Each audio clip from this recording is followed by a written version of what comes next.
Bom dia a todos, já é quase boa tarde. A primeira advertência que eu faço é quanto ao título do trabalho de hoje, uma conferência magna. Quando eu recebi a missão da comissão, quando eu fui nomeado presidente de honra, eu perguntei o que eu tenho que fazer. E a resposta, simplesmente fazer a conferência magna. Logicamente, foram várias noites sem dormir direito, pensando como fazer uma conferência magna. Quem me conhece há muito tempo sabe que eu não tenho jeito cacuete de fazer uma conferência magna. Isso iria mais para um reitor de universidade, para um professor emérito. E eu sempre, a minha vida toda, fui um simples geólogo. Então, o que eu vou fazer com os senhores aqui é conversar sobre a Amazônia. Isso eu faço há algum tempo e gosto de falar sobre a Amazônia.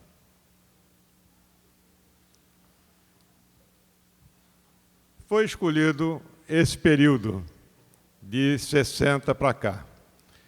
Por que de 60 para cá? A Amazônia teve o ciclo da borracha, depois houve um período de estagnação e de 60 para cá começaram as grandes transformações na Amazônia. Por coincidência, é também a época que eu vim para a Amazônia, então é uma época que eu convivi com as transformações. Para facilitar, considerando que o tempo não é muito grande, para os que conhecem a Amazônia vão recordar como era a Amazônia nessa época. Como a maioria aqui não tinha nascido naquela época, e muitos talvez nem os pais tivessem nascido naquela época, talvez algumas das imagens sejam novidades. Então, o primeiro grupo de imagens é como era a nossa Amazônia, tanto na floresta como nas cidades.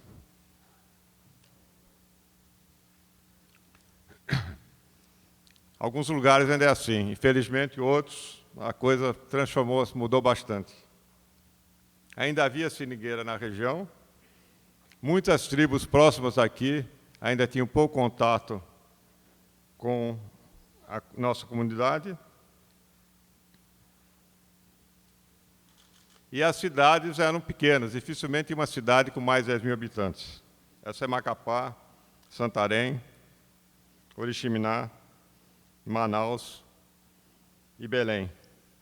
Belém dá para assustar porque Valdecãs hoje está dentro da cidade, muito interno na cidade, e Valdecãs havia uma floresta, Belém era só aquela pontinha, isso há apenas 50 anos atrás. E o que havia de mineração e geologia? Havia garimpo cassiterita em Rondônia, estava começando naquela época, final da década de 50, começo de 60. Garimpos de diamante em Roraima, alguma coisa ainda resquício em Marabá. Garimpo de ouro estava começando Tapajós, havia alguns garimpos remanescentes na região do Gurupi e no Amapá. E nós tínhamos apenas uma mina, que na época era considerada enorme, que hoje sabemos que é uma mina pequena, que era a mina de Serra Navio. Minha filha, que está aqui, nasceu em Serra Navio naquela época. E a segunda vila empresa, a segunda cidade empresa, a primeira foi Fordlândia, e a ICOME praticamente seguiu o modelo de Fordlândia, com uma vila totalmente, um encrave dentro da floresta, voltado unicamente para a mineração. A partir da meados da década de 60, começaram algumas transformações, tanto a nível governamental como a nível empresarial. O governo militar deu condições para que houvesse investimentos nessa área. Muitas empresas multinacionais entraram na Amazônia nesse período, e foi o período talvez as maiores descobertas na Amazônia surgiram no final da década de 60 e durante a década de 70.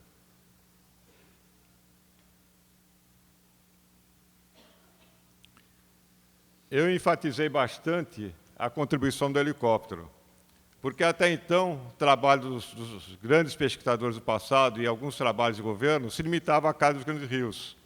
A entrada do helicóptero fez uma transformação muito grande, permitindo atingir áreas antes desconhecidas. E surgiram os primeiros grandes projetos amazônicos. O projeto Jari, que originalmente era apenas para a produção de celulose, mas que descobriu uma argila de caulim, então foi a primeira mineração depois da ICOME, e a primeira mina grande de porte, que foi Trombeta, surgiu também no final da década de 70.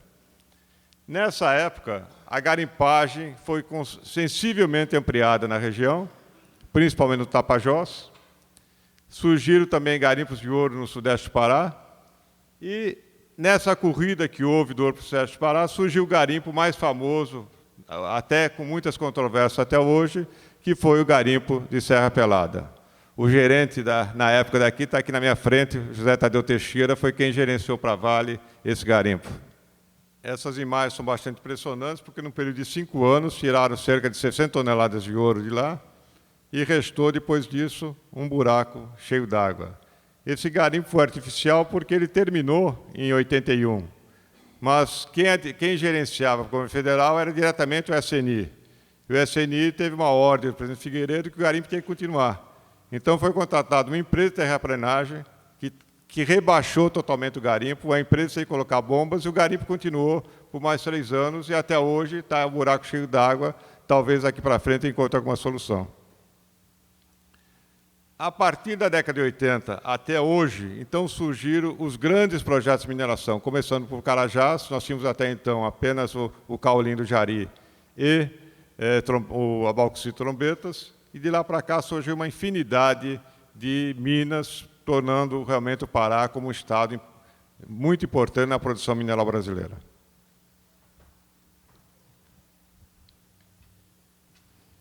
Surgiu, em função da bauxita, foi construída a hidrelétrica Tucuruí, o estado foi eletrificado, surgiram as usinas eletrointensivas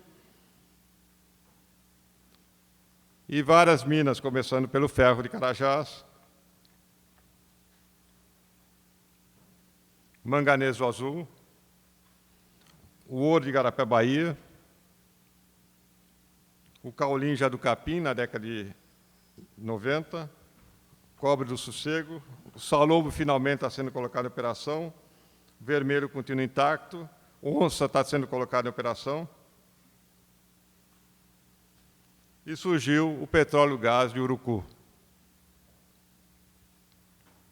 Mas o que aconteceu com a população da região nesse período?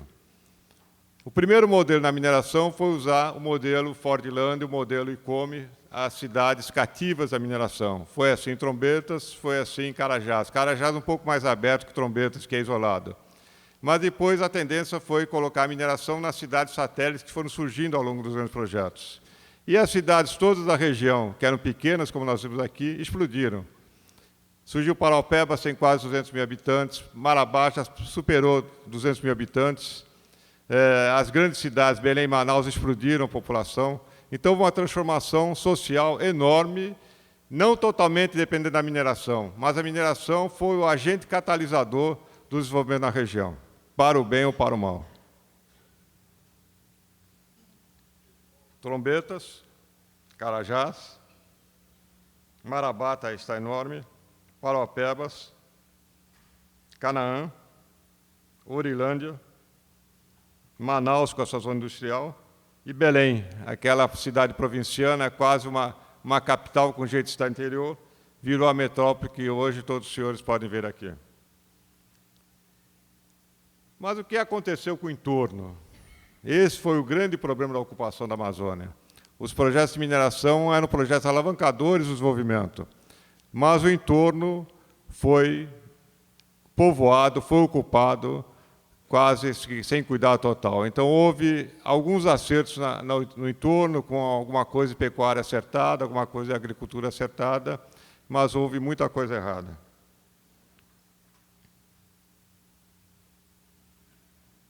A Transamazônica, que foi o primeiro vetor, rodovia de Carajás, essa é uma rodovia controlada para o cobre, trecho de Xinguara, surgiu o gado, a miséria, a revolta, o desmatamento.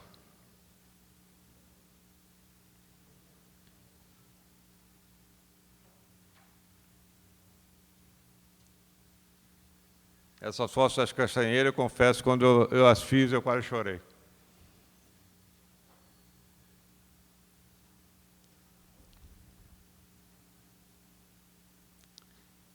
E esse é o céu do sul do Pará, em boa parte do ano, na época do verão amazônico, não do sul do Pará, mas boa parte da Amazônia, é o céu que nós vemos, onde muitas vezes os voos são cancelados por falta de teto para pousar.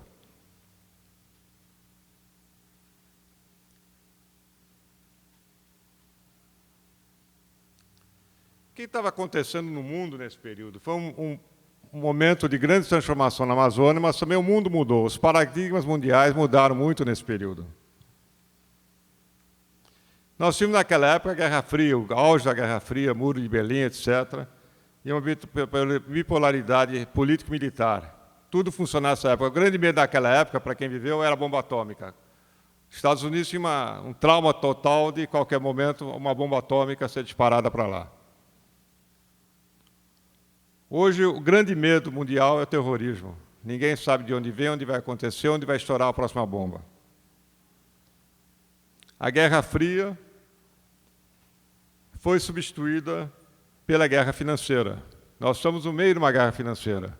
Os Estados Unidos está em crise, a Europa está em crise. De vez em quando, a Grécia é a bola da vez, Portugal é a bola da vez. No passado, já o Brasil já foi a bola da vez. Então, com o jogo financeiro do mundo, um país, de repente, fica na miséria, fica em crise, justamente com a guerra financeira.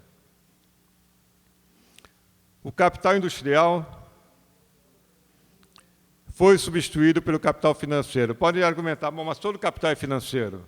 Mas o poder decisório é diferente. Nós tivemos no passado um investimento na Amazônia que fracassou, que foi Fordlândia, mas era um capital industrial. Um dono de indústria achava que podia investir aquele capital dele para fazer um projeto de desenvolvimento, um projeto produtivo. Fracassou. Hoje não.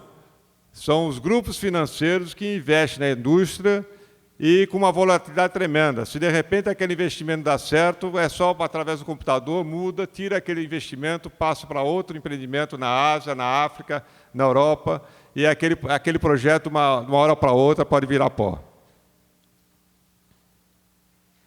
Nós tínhamos uma dependência total de mercado e de fornecimento industrial, Europa e Estados Unidos. Surgiram novos parceiros, Japão, Coreia e China.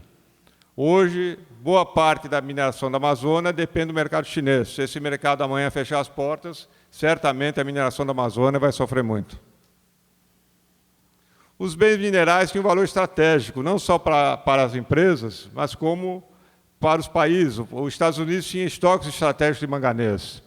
A United States Steel veio para cá procurar manganês porque ela tinha medo de perder o manganês do Gabão com alguma revolução lá. Então, era estratégico para ela ter o controle para a sua siderúrgica do manganês. Hoje,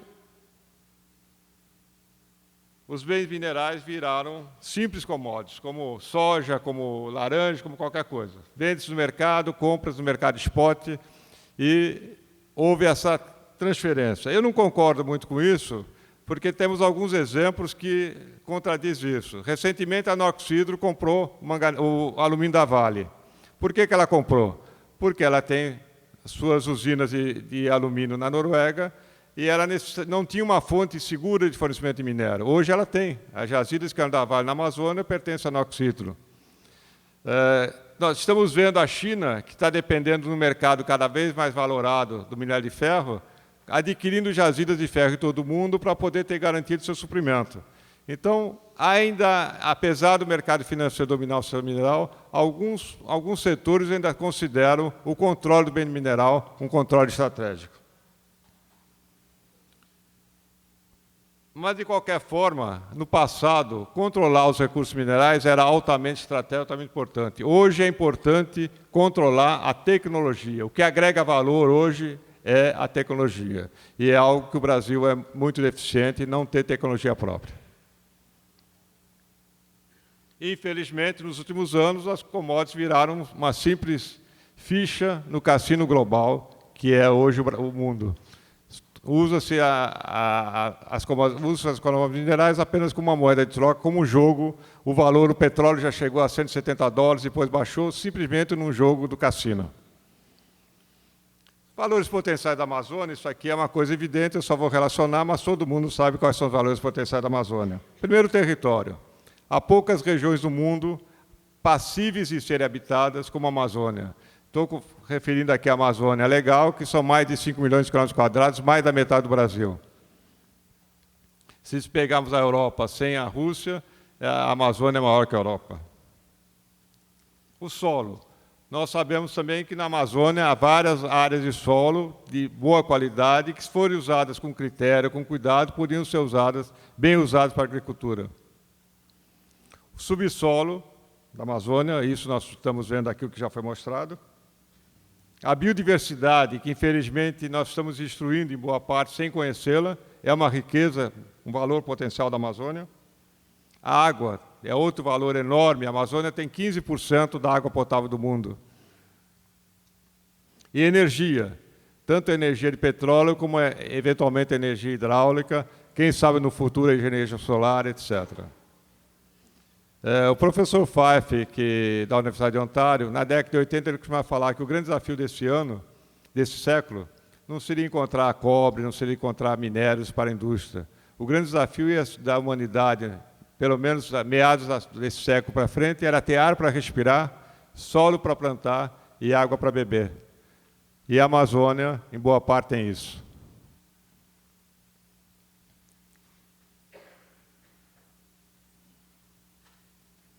Em função desse valor potencial, vem a vocação territorial, florestal, para o bem ou para o mal, para tocar fogo ou então para bem explorar, uma vocação hídrica, uma vocação mineral e energética.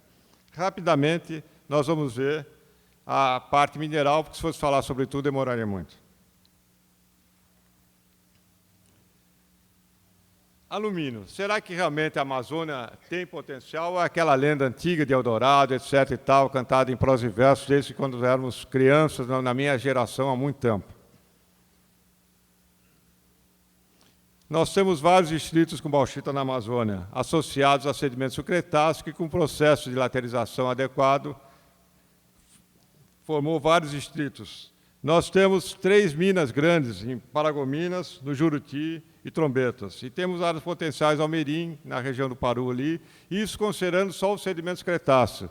Se nós formos para a região do Pré-Cambriano, há muitas áreas de granito que também sofreram o processo de bauxitização. Em Carajás, nós temos bauxita associado a rochas básicas. Então, a Amazônia, ninguém sabe realmente qual o potencial em alumínio que a Amazônia tem. Caulim. Os mesmos sedimentos que deram origem à bauxita, dependendo do nível de hidratação, de laterização, etc., formam um nível de caulim. Um caulim especial para revestimento de papel, para coating, que apenas 2 regiões do mundo produziam, que uma é exaustão no sul da Inglaterra, na Cornualha, e outro no estado da Geórgia, nos Estados Unidos. A Amazônia vai ser o grande supridor de caulim para coating na região do Capim e na região do Jari. E nós temos 3 minas em produção, 2 na região do Capim e uma, que foi a primeira, no Jari. Manaus, nós temos também uma reserva enorme ao longo da estrada que vai para Roraima, com depósitos de caulim ainda não totalmente estudados.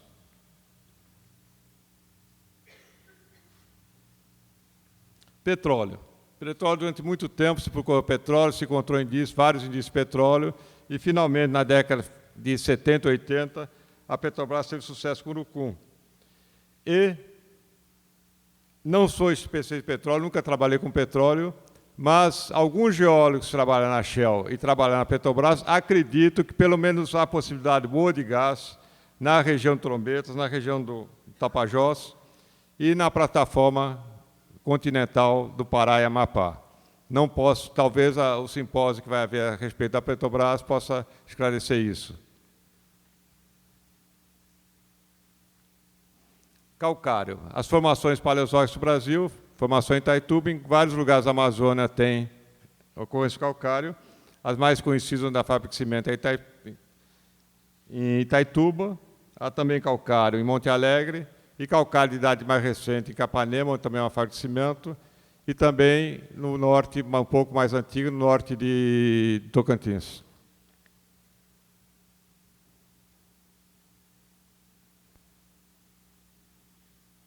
A Amazônia, no fim do Proterozoico, teve uma série de intrusões alcalino-ultramáficas, com carbonatito. São conhecidas várias, o radar mapeou muitas dessas ocorrências. 3 delas ficaram mais conhecidas por possuírem reservas minerais de titânio, nióbio e fosfato. a Maraconaí, no Pará, com titânio, a de Maicuru, com titânio e fosfato, e a de Seis Lagos, predominando nióbio, mas sendo também alguma coisa de titânio.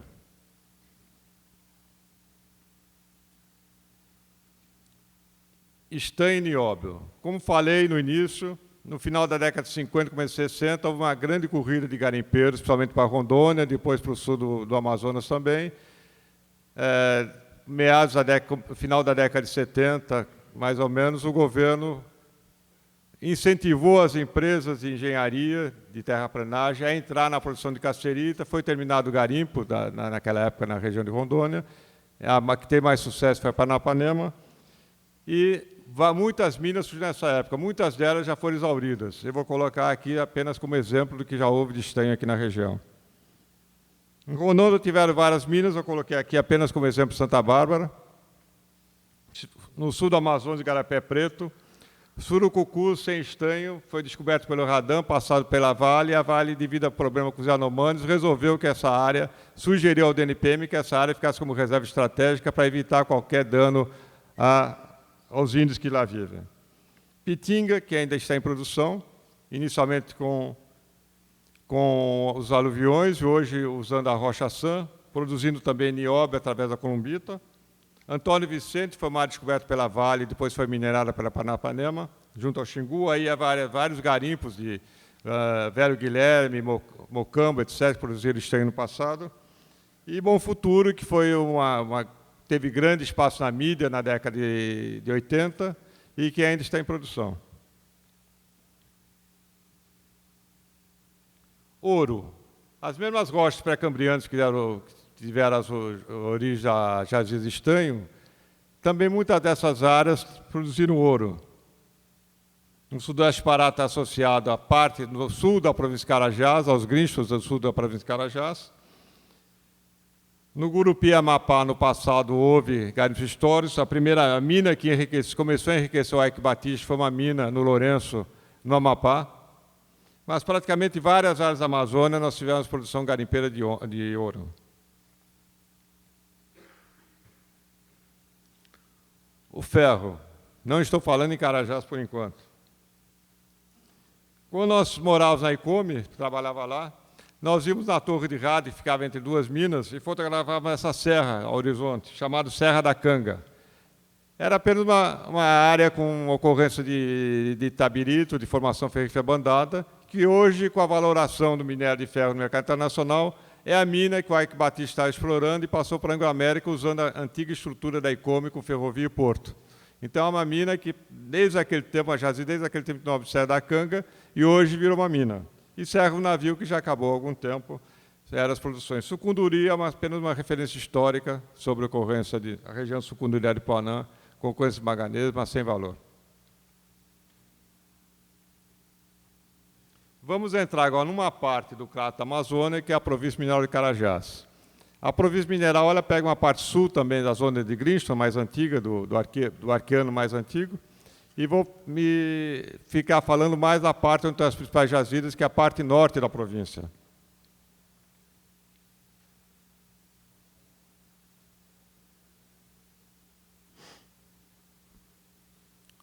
O ferro continua sendo o carro-chefe de Carajás. Nós temos apenas 2 jazidas sendo exploradas com 4 minas, 2 na N4 e 2 na N5.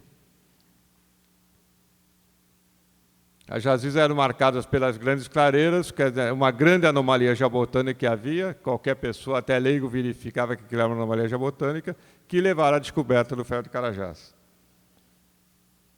Arqueada uma foto histórica da década de 60 e a foto como está a serra arqueada hoje. Há mais uma dezena de pequenas jazidas de formação ferrífera bandada, que não são colocadas aqui porque não havia nem espaço no monitor para colocar. O manganês que motivou a entrada das empresas em Carajás, tanto da Union Carbide, que fez a primeira descoberta no Sereno, e depois da United Steel, ele é conhecido hoje em 3 áreas principais. 2 estão em produção, a mina do Azul e a mina de Buritirama, e a primeira descoberta continua apenas como um depósito, que é o Sereno.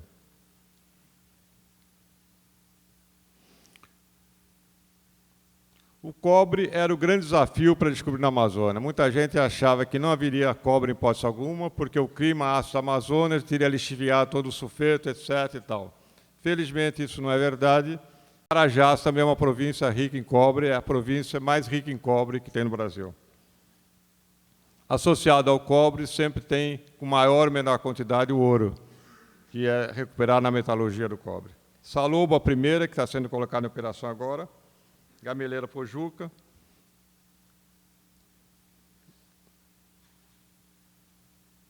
Sossego, que não foi a primeira a ser descoberta, mas foi a primeira a ser colocada em produção. O níquel foi descoberto na década de 70 também. As descobertas foram feitas especialmente pela INCO. Hoje, com exceção de uma das jazidas, está sob o controle da Vale. E uma delas, a Onça, que já tem quase 40 anos de descoberta, felizmente está sendo colocada em produção. Apenas Jacaré pertence à Anglo American.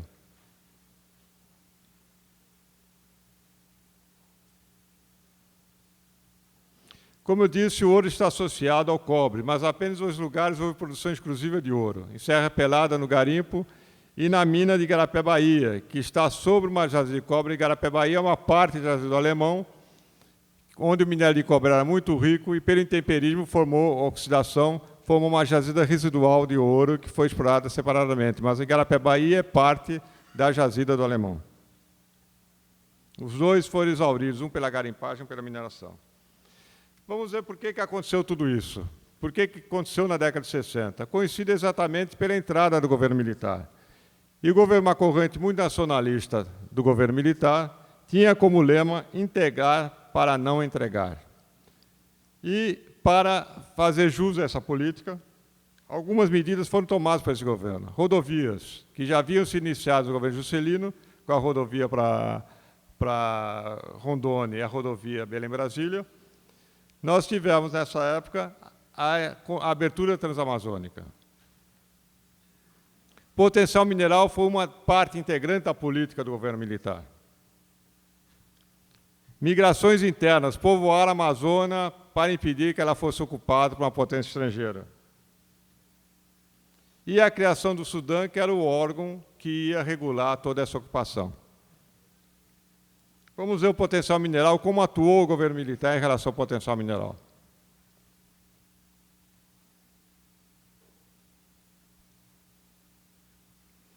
Participação das multinacionais, as Irmãs do Alumínio, Union Carbide, a United States Steel. Houve espaço político para que elas entrassem.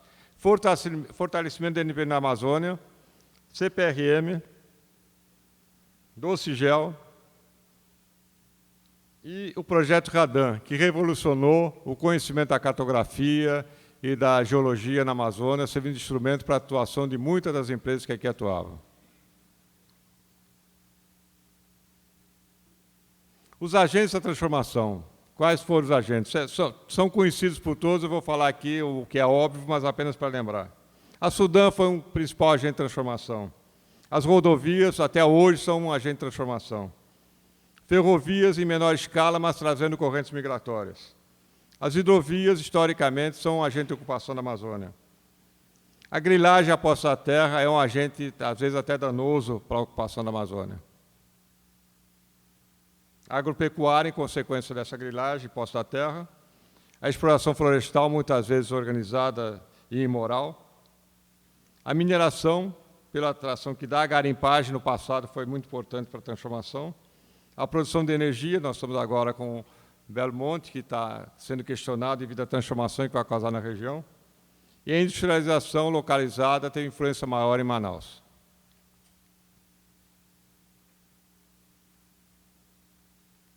O processo de transformação, como é esse processo? Historicamente, desde a borracha, a Amazônia, toda a transformação é dirigida de fora para dentro, ou seja, é um modelo colonizador. Nada é feito na Amazônia visando a Amazônia em si. É lógico que a Amazônia absorve benefícios. Belém aproveitou com a construção do Tucuruí. Hoje tem uma energia bem melhor do que ano passado. Mas Tucuruí só foi feito para atender o mercado japonês de alumínio, para que fosse abastecido 2 fábricas de alumínio, da Albras e da Alumar em São Luís. Então, a decisão sempre é de fora para dentro. E para atender também migrações, os excedentes populacionais do Brasil correm para a Amazônia como a terra prometida. Crescimento demográfico foi absurdo.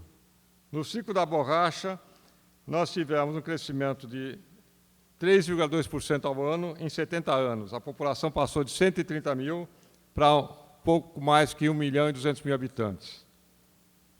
De 60 para 2010, a população passou de 2.600.000 para 23 milhões. Esses números são aproximados, porque é muito difícil eu conseguir algum dado confiável na internet. O crescimento foi acima de 4%. Então, a taxa de crescimento, em pouco tempo, nós criamos uma população de muitos países do mundo na Amazônia em pouco tempo.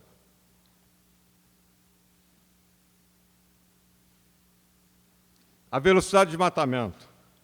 Cerca de 750 mil quilômetros foram desmatados. Há poucos países no mundo com esse tamanho. Corresponde a 15% da Amazônia legal, 20% da área florestal. E se nós lembrarmos que em 76, menos de 1% de desmatamento havia sido feito, nós tivemos, de 76 até agora, a média de 20 mil quilômetros quadrados por ano desmatado. Eu acho uma quantia muito grande, embora o governo tenha reduzido e fale aqui 2.000, mas quando fala 2.000, então ainda considero um absurdo. E nós podemos ver por esse mapa da WWF que as rodovias são o grande vetor que conduz o desmatamento.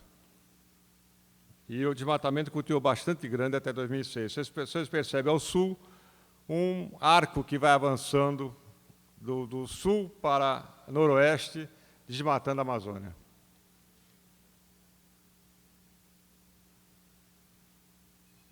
E a mineração? A mineração atuou, mas de uma forma secundária. Ele é um dos agentes da transformação. Ela é caracterizada por capital intensivo e tecnologia intensiva. Gera poucos empregos e empregos especializados.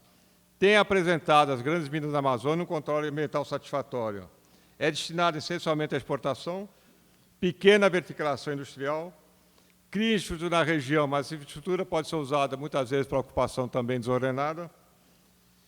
Então, a mineração, de modo geral, tem aspectos positivos, mas, por falta de uma política no entorno, às vezes ela é acusada dos malefícios que ocorrem ao redor dessa região. Carajás, por exemplo, muitas vezes a mineração é acusada de desmatamento, mas nós sabemos que a causa principal de desmatamento de Carajás foi a abertura de rodovias.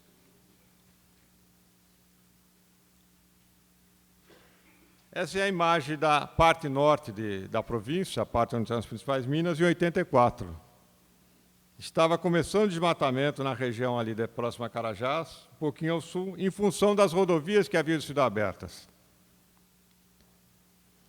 A imagem mais moderna que eu consegui, não tem uma atual, é de 99. Praticamente toda a parte sul foi desmatada e eu vou mostrar só num, porque não dá para mostrar nos dois. Essa parte toda aqui hoje já foi desmatada, unindo já com a bacia do Bacajá. Ficaram só esses núcleos. Por que ficaram esses núcleos? Porque, para a implementação do projeto Carajás, foi exigido para o Banco Mundial a criação de reservas. Então, nós temos reservas florestais, biológicas e uma reserva indígena. Restou em Carajás apenas esse núcleo. Se isso não tivesse sido feito naquela época pelo Banco Mundial e pela Vale, essa área também não existiria mais. Então, a mineração aí agiu a favor da preservação e não contra a preservação.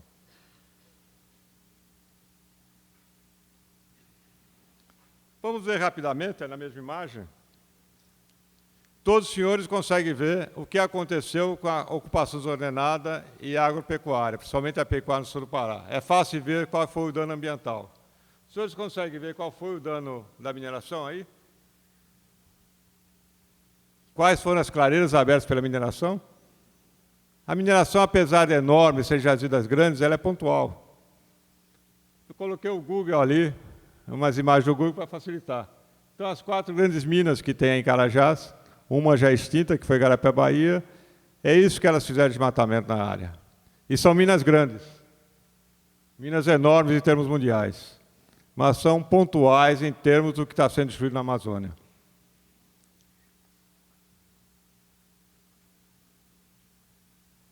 E a agropecuária, como está sendo feita? Está sendo feita com os mesmos cuidados que a mineração, com a mesma fiscalização que é feita em cima das empresas mineradoras? Essa imagem foi tirada em julho num voo comercial entre Carajás e Orilândia, não foi nada selecionado. Tem a área de preservação indígena, em volta nós temos tudo desmatado. Aquela tal reserva de 40%, 50%, 80% no início, depois 50%, não existe. Foi tudo desmatado. Outra imagem no mesmo voo, junto à rodovia que vai de Xinguara para São Félix. Tudo desmatado. Essa imagem aí é curiosa, foi tirada já dentro da área protegida. Nós somos uma área de divisores de água. Então, mesmo com a floresta, há um estresse da vegetação. Algumas árvores secam na época do verão. Normal que isso aconteça. Ela desmatada acontece isso.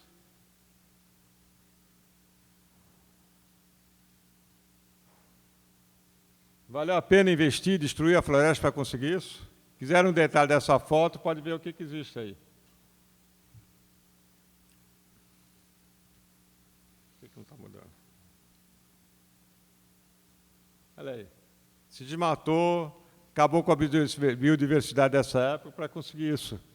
Quer dizer, não há nem sustentabilidade econômica um desmatamento desse, muito menos ambiental e social. Essa imagem aqui é uma imagem que eu vou fazer uma advertência. Eu estou fora da Vale há 13 anos. A Vale não me deu procuração para falar bem dela aqui, nem é meu objetivo falar bem da Vale aqui. Mas essa imagem eu consegui recentemente e me senti muito feliz. Isso é a implementação do projeto Salobo.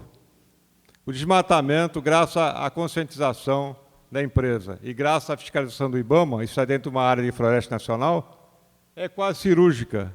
Foi desmatado apenas o essencialmente necessário e com cuidados para no futuro tudo isso ser recuperado. Então, uma diferença muito grande do que é feito pela mineração, o que é feito pela pecuária na região. E alguma curiosidade? Na abertura da estrada hoje é proibido qualquer atividade fisiológica ao longo da estrada. Há banheiros químicos ao longo da toda a estrada. Toda a sondagem há lixo seletivo. Quantos dos senhores têm lixo seletivo em casa? Eu posso falar porque eu tenho na minha casa. Mas a maioria das residências brasileiras não tem lixo seletivo. Os acampamentos de sondagem de qualquer empreiteiro são obrigados a ter coleta de lixo seletivo. E mais que isso, qualquer sonda hoje é obrigada a ter banheiro químico.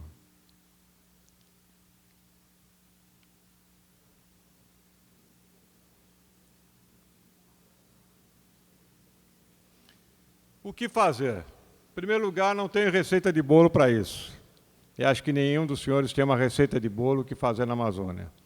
E o que eu vou falar, como diz os hermanos, é masolomismo, quer dizer, o que já tem sido falado durante 30 anos aqui na Amazônia, desde os nossos debates da época da implementação do projeto Carajás.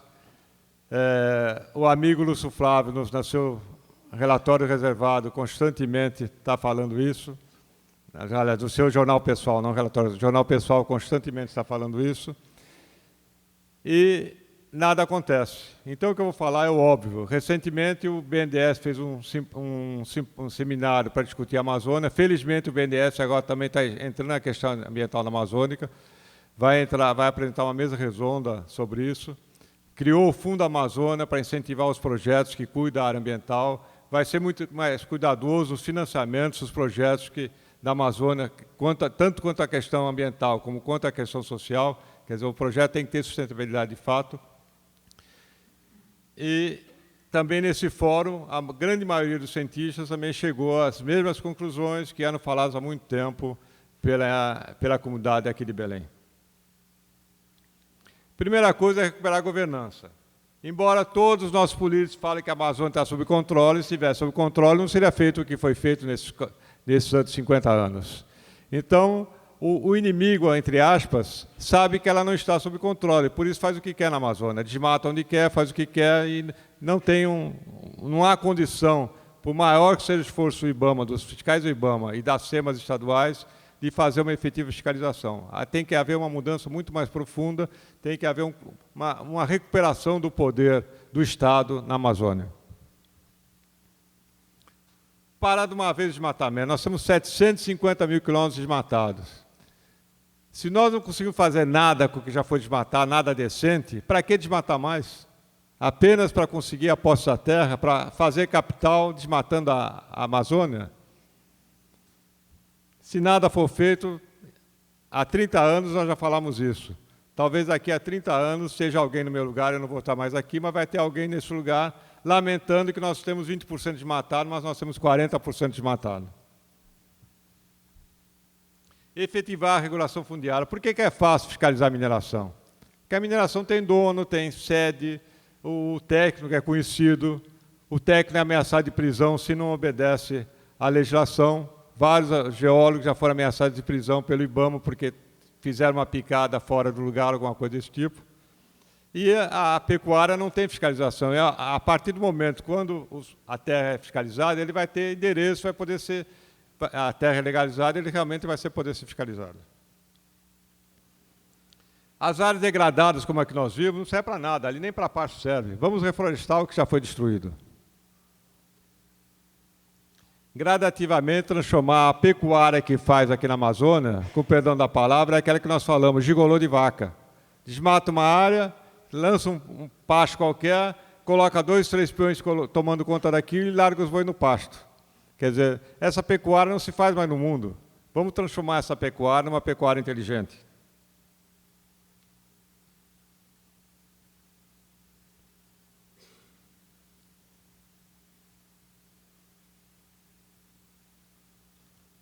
Implantar políticas também que transformam a agricultura, passa a ser feita com responsabilidade sustentável também. Isso é possível. Em alguns lugares da Amazônia está sendo feito isso. No Sul também. Então, toda a agricultura na Amazônia teria que ter esse cuidado. O grande problema na Amazônia, isso até uma pessoa do porte do Eliezer Batista concorda, é que, ao implantar um grande projeto, não se cuida do entorno.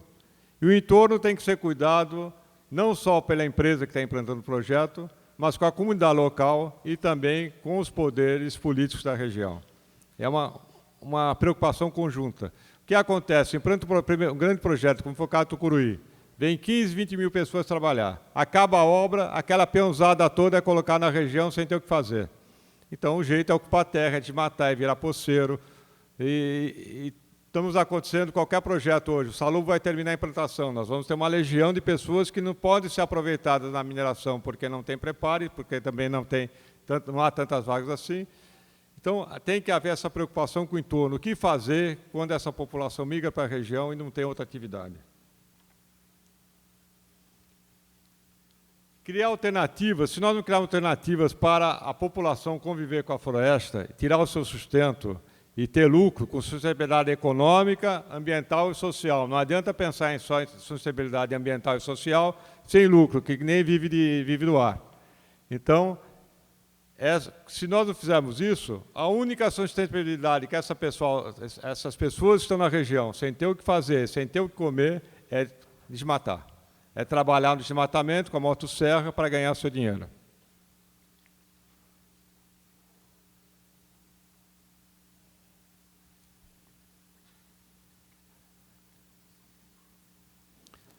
Essa é uma coisa meio radical que dificilmente vai ser implantado, mas que é um sonho.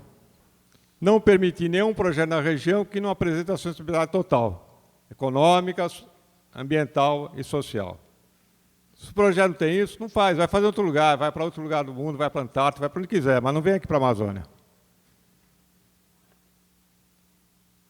Em relação à produção mineral, nós já estamos aqui há quase 4 décadas produzindo minérios e não há com exceção de alguma produção de gusa e a produção de alumínio, que não foi feita para verticalizar, mas sim para aproveitar a energia que tem no Brasil, nós não temos nada em relação a isso. Não houve uma política de governo para gradativamente implantar a industrialização na região em todos os seus níveis, não é apenas chegar ao metal, mas chegar à industrialização futura. Senão nós nunca vamos criar empregos de qualidade na região.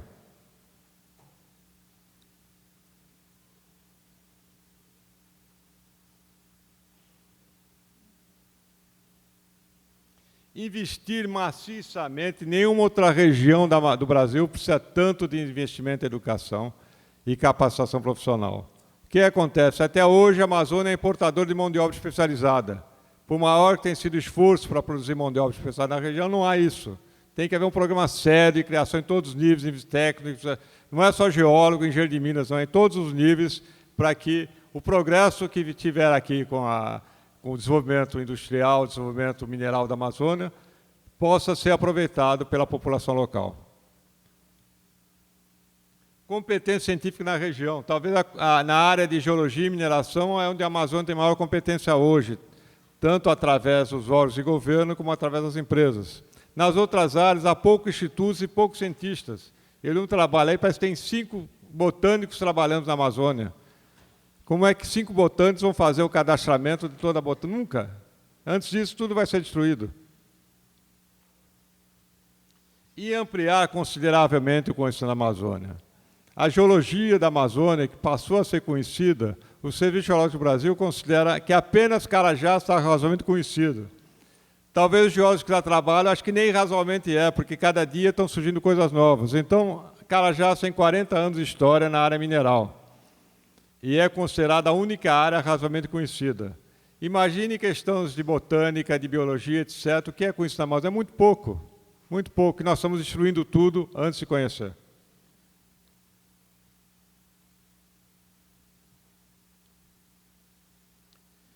Quando eu escrevi um livro na década de 80, eu coloquei no prefácio uma preocupação que eu tinha na época para que o desenvolvimento, a ocupação fosse sustentável.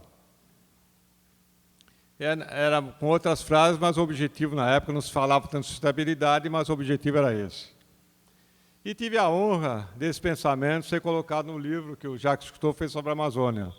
Só que ele fez um comentário que não me deixou muito confortável. Ele falou que quem tinha feito era um comentário irônico. Ou seja, em outras palavras, ele sugeriu que o geólogo não passa de ser um dedo na natureza. Ele mostra onde está a jazida e a descoberta daquela jazida leva à destruição da Amazônia. Por maior respeito, maior admiração que eu tenho para Jacques Cousteau, lógico que eu não posso considerar isso, não posso concordar com isso. Porque o geocientista tem sido um profundo agente transformador da Amazônia, e aí eu considero para o bem. E o trabalho de geocientistas na Amazônia tiveram reflexo na economia global mineral. Atuando na pesquisa acadêmica, levantamentos básicos, exploração geológica e no desenvolvimento de minas. Hoje, o alumínio da Amazônia, a bauxita da Amazônia, tem repercussões no mundo. Carajás hoje tem expressão mundial também. Então, o trabalho de geocientista foi fundamental para a transformação. E aí, talvez seja por ser geólogo, vou falar que é para o bem, mas não concordo com aquela insinuação que o geólogo não passa de um dedo duro na natureza.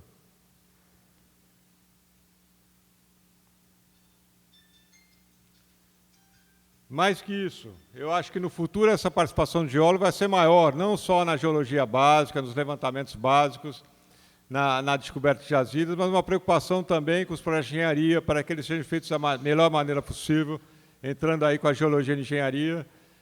Na parte ambiental, cada vez está sendo maior a participação do geólogo na área ambiental também. Então, eu acho que o geocientista tem uma participação terá cada vez uma participação maior nas transformações positivas da Amazônia.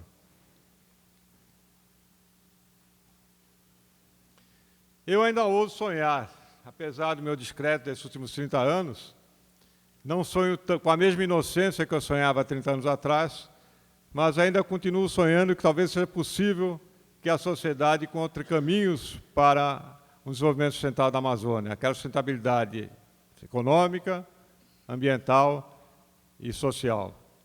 Tenho meus discretos, um pouco de dúvidas, porque parece que, ao longo da história da Amazônia, a falta de uma política para a Amazônia tenha sido a política. Quer dizer, a política da Amazônia é não ter política. Por quê? Porque isso beneficia muita gente e, muitas vezes, quem está com o poder na mão. Muitos dos que são beneficiados com a ocupação zonal da Amazônia são os que detêm o poder político desse país. Antes de terminar, eu queria apenas fazer mais uma confissão. Eu tinha o tema dessa palestra, mas não tinha o título. Então, eu apelei para alguns amigos jornalistas, para o Lúcio Flávio e para o Francisco Alves, que aqui está. E o título que foi escolhido foi sugerido pelo amigo Francisco Alves. Então, da palestra, o título não é mérito meu, mas do amigo Francisco Alves. Muito obrigado, desculpe se eu passei um pouquinho da hora.